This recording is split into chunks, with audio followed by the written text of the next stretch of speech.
क्या कभी ऐसा हुआ है कि आपने पुलिस स्टेशन में रिपोर्ट दर्ज कराई और उस पर आगे कार्रवाई नहीं हुई? क्या आपको जानकारी है कि आपकी दी गई सूचना के आधार पर पुलिस ने एफआईआर दर्ज की है या एनसीआर? एफआईआर और एनसीआर में क्या अंतर है और क्या है जीरो एफआईआर? आज की वीडियो में हम जानेंगे इन्हीं सब सवालों के जवाब। मेरा नाम है पूनम शर्मा और आप देख रहे हैं लीगल फिल्स। जब भी आप पुलिस के पास किसी ऑफेंस या अपराध की सूचना लेकर जाते हैं तो आपकी दी गई सूचना के आधार पर पुलिस या तो एफआईआर दर्ज करती है या एनसीआर दर्ज करती है। एफआईआर यानी फर्स्ट इन्फॉर्मेशन रिपोर्ट सीआरपीसी की धारा 154 के तहत कॉग्निजेबल केसेस में, जो कि संज्ञेय अपराध हैं जैसे कि किडनैपिंग, मर्डर, रेप, डकैती आदि, ऐसे केसेस में एफआईआर दर्ज की जाती है। इन केसेस में एफआईआर दर्ज करने के बाद पुलिस तुरंत इन्वेस्टिगेशन स्टार्ट कर देती है। इस प्रकार के केसेस में पुलिस इन्वेस्टिगेशन के दौरान शक के बिना पर या एविडेंसेस के आधार पर किसी को भी बिना वारंट के अरेस्ट कर सकती है। पुलिस स्टेशन में जाकर आप अपनी एफआईआर रिटर्न में यानी लिखकर भी दे सकते हैं और मौखिक रूप से यानी बोलकर भी दर्ज करा सकते हैं। आपकी एफआईआर दर्ज होने के बाद वो आपको पढ़कर सुनाई जाएगी या फिर आप स्वयं भी उसको पढ़ सकते हैं और आपके सिग्नेचर लिए जाएंगे। उसके बाद फ्री ऑफ कॉस्ट एक एफआईआर की कॉपी आपको प्रोवाइड की जाएगी। ये आपका राइट है। आप अपनी एफआईआर ऑनलाइन भी दर्ज करा सकते हैं। चलिए अब जानते हैं एनसीआर के बारे में, यानी non cognizable report, CrPC section 155।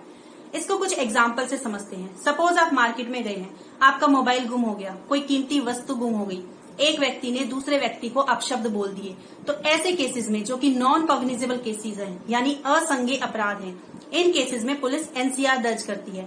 इन केसेस में पुलिस को खुद से इन्वेस्टिगेशन करने की परमिशन नहीं होती। एनसीआर का जो परफॉर्मा होता है जिसमें एनसीआर दर्ज की जाती है, स्टार्टिंग में क्लियर वर्ड्स में लिखा होता है पुलिस के द्वारा हस्तक्षेप न करने योग्य अपराध। इन केसेस में पुलिस को बिना वारंट के अरेस्ट करने की भी परमिशन नहीं होती। यदि आपने कोई एनसीआर दर्ज कराई है और आप चाहते हैं कि उस पर आगे कार्रवाई हो तो धारा 155(2) के तहत इसके लिए मजिस्ट्रेट से परमिशन लेनी होगी।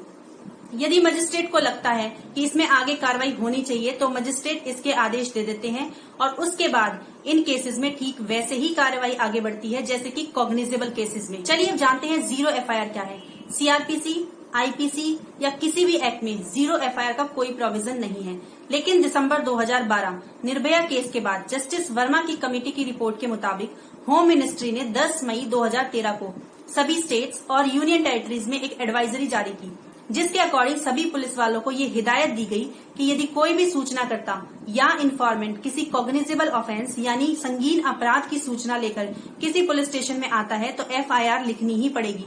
उसके बाद जिस पुलिस स्टेशन के जुरिस्डिक्शन में वो अपराध हुआ है वो वहां ट्रांसफर कर दी जाएगी, यानी वो रिपोर्ट वहां भेज दी जाएगी। लेकिन कोई भी पुलिस वाला ये कहकर मना नहीं कर सकता कि ये हमारे थाना क्षेत्र में नहीं आता या ये अपराध हमारे पुलिस स्टेशन के जुरिस्डिक्शन में नहीं आता। यदि कोई एफआईआर लिखने से मना करता है तो आईपीसी सेक्शन 166(a) के तहत उस पर कार्रवाई की जा सकती है।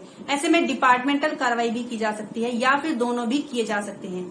जीरो एफआईआर सेम एफआईआर की तरह ही होती है, बस इसमें दर्ज करते वक्त स्टार्टिंग 0 नंबर से की जाती है। इसमें कंप्लेन एफआईआर नंबर नहीं लिखा जाता। So it was all about FIR, NCR and zero FIR. यदि आपने चैनल अभी तक सब्सक्राइब नहीं किया है तो बेल आइकन पर क्लिक करके चैनल को सब्सक्राइब करें। मोटिवेशन के लिए वीडियो को लाइक करें एंड ज्यादा से ज्यादा शेयर करें। जल्दी ही मिलेंगे एक और वीडियो के साथ, तब तक के लिए टेक केयर।